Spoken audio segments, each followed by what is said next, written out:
So now factors that affect ionization energy. Let's see this. So if we look at the nucleus, a nucleus contains a charge Q plus, and let's say the electron contains a charge Q minus.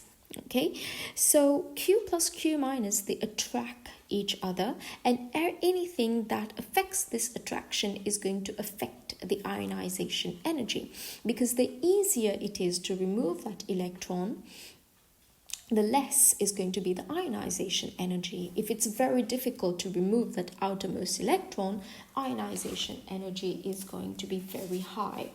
So if R is the distance between these two, so the further away the nucleus is, if it is very far away, so then the force of attraction of the nucleus and the electron is going to be less. So they are far away, so less force of attraction. So force of attraction is inversely proportional to the radius, actually to the radius to the square. Okay, so more distance equals to less attraction. Less attraction means there is going to be less ionization energy. Now, if you look at the charges, the higher the charge of the nucleus, which means that the higher is the proton number, high proton number means that it will have a strong force of attraction on the electron. So higher the charges, the more the force of attraction. So let's say Q plus Q minus. Actually, the force of attraction is proportional to the product of the charges. So if there is a strong nuclear charge, so which means that attraction is going to be high, which means that ionization is going to be high. So the two factors that affect the force of attraction are, so the first one is the nuclear charge, and the second one is the distance between the nucleus and the outermost electron. So these are the two factors that affect the force of attraction between the nucleus and the outermost electron. Now, let's see the screening effect or the shielding effect. Actually, so this is the outermost electron. All the electrons in the inner shells act as shields. All of these, they are acting as shields. Shields of what? So they are actually reducing the effect of the nucleus, so the nuclear charge, so positively charged. So the effective nuclear charge on the outermost electron is being affected by the number of inner shells. The more inner shells you have, the more shielding effect you have. So if you have more shielding effect, so here you have more shielding effect.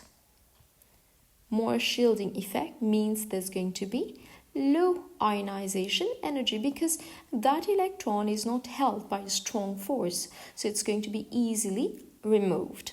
While here there is less inner shells, so there's just two inner shells, there's less shielding effect, which means that ionization energy is going to be higher, right? So let's see a little video that explains shielding effect in a nice way. We can think of the nucleus like a magnet. A magnet is able to hold onto an iron nail. Wrap the magnet with a sheet of cloth, and it would not hold onto that nail as effectively. Wrap it with another sheet of cloth, and it would be even harder for it to hold on to that nail. The same idea applies to the alkali metals. If there are more electron shells present between the nucleus and the valence electron, the attractive force of the nucleus to that electron will be weaker. So the greater the shielding, the easier it is to lose an electron to form an ion. So the electrons found in the inner shells, they decrease the force of attraction between the nucleus and the outermost electron. So the outermost electron is shielded, kind of protected from the attractive forces of the nucleus. So that's a shielding effect. You have to know what is the shielding effect. And the greater the number of completely filled inner shells, we're talking about completely filled inner shells, that's very important. So the more completely filled inner shells you have, the more shielding effect you have, and the lower the ionization energy is going to be. Okay, so let's look across a period what happens. So we have all these elements that are in the same period. Let's write down the electronic configuration. So pause the video, write down the electronic configuration, and then you can compare your answers to mine. So these are all the electronic configuration. So if you look at Na, so that's the first shell, and that's going to be the second shell. So how many completely filled inner shells we have? So there's 2 of it. If you look at the next one inner shell, and that's the next inner shell completely filled. So that's 2 again. If you go through all the elements in that period, you'll see, so 1 completely filled inner shell, second completely filled inner shell, right?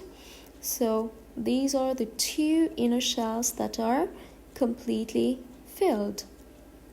So everywhere there's 2 inner shells completely filled. So I'm not counting this because this is the shell from which I'm going to remove the electrons. So I'm not counting it. So I'm going to remove here. These are the same energy levels. So the outermost energy level. Here, same thing, outermost energy level. I'm not counting that as an inner shell because I'm going to be removing electrons from that energy level. Okay, so the inner energy levels that are completely filled, this is what I'm counting. So there's 2 of them. So if you look at the elements across a period, so you can see there is an increase in proton number. So proton number increases, which means that the nuclear charge here, so nuclear charge, this is what we were calling Q plus, this is increasing as we're going across the group.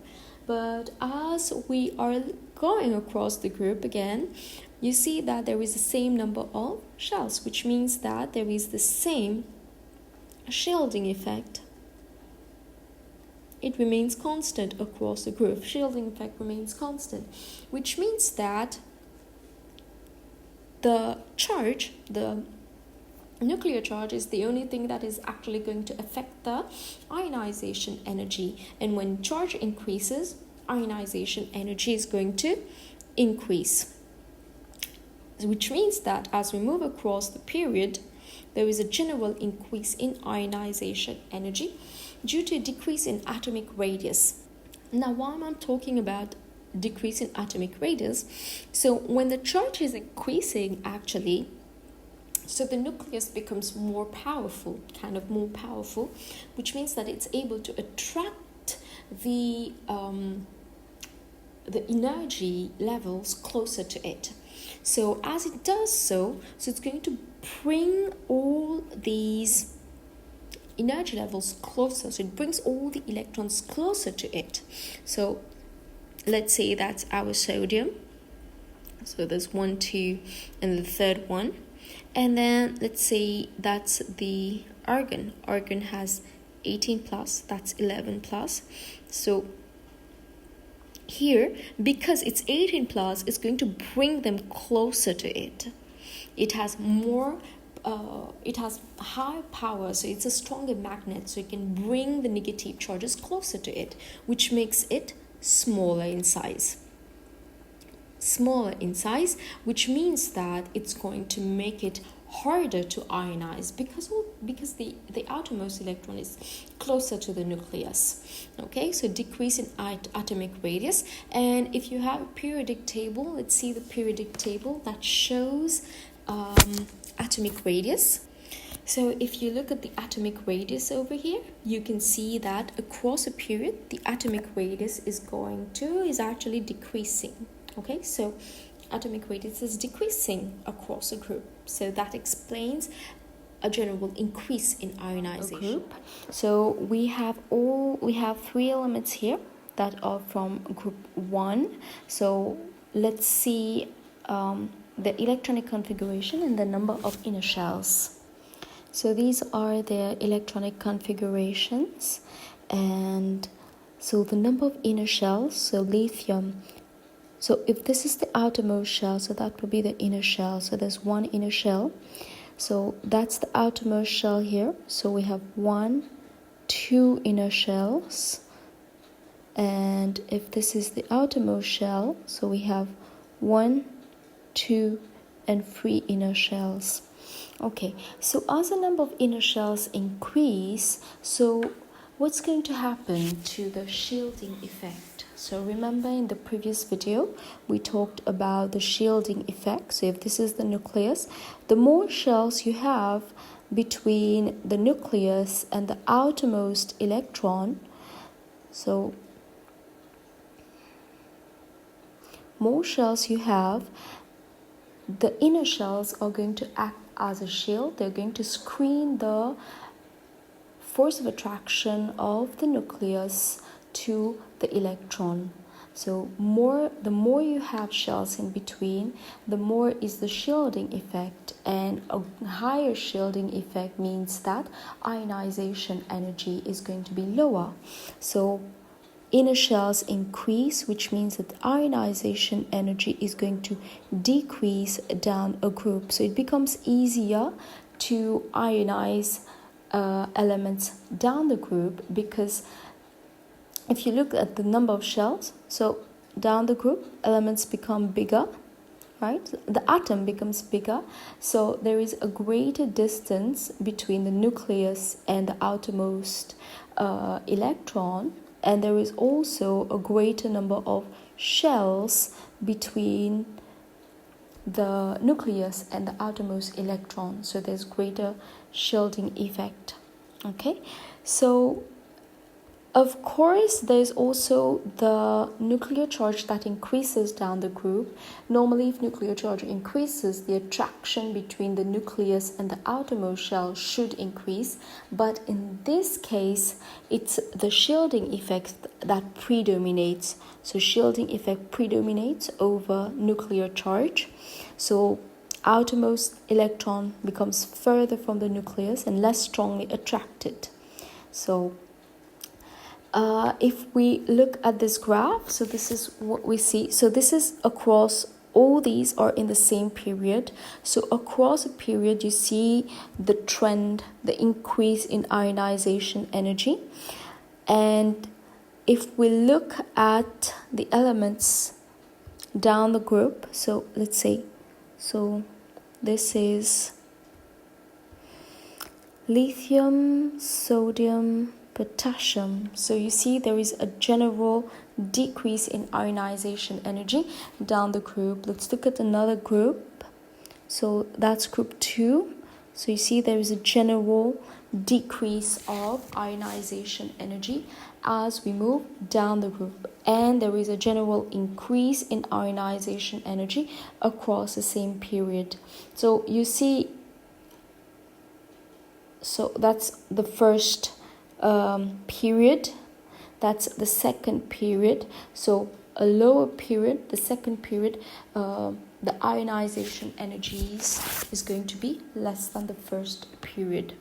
Okay, so that's because of an increasing shielding effect which predominates over the effect of the nuclear charge. So this diagram shows the increase in size of the elements down the group. So increase in size, and this means increasing shielding effect.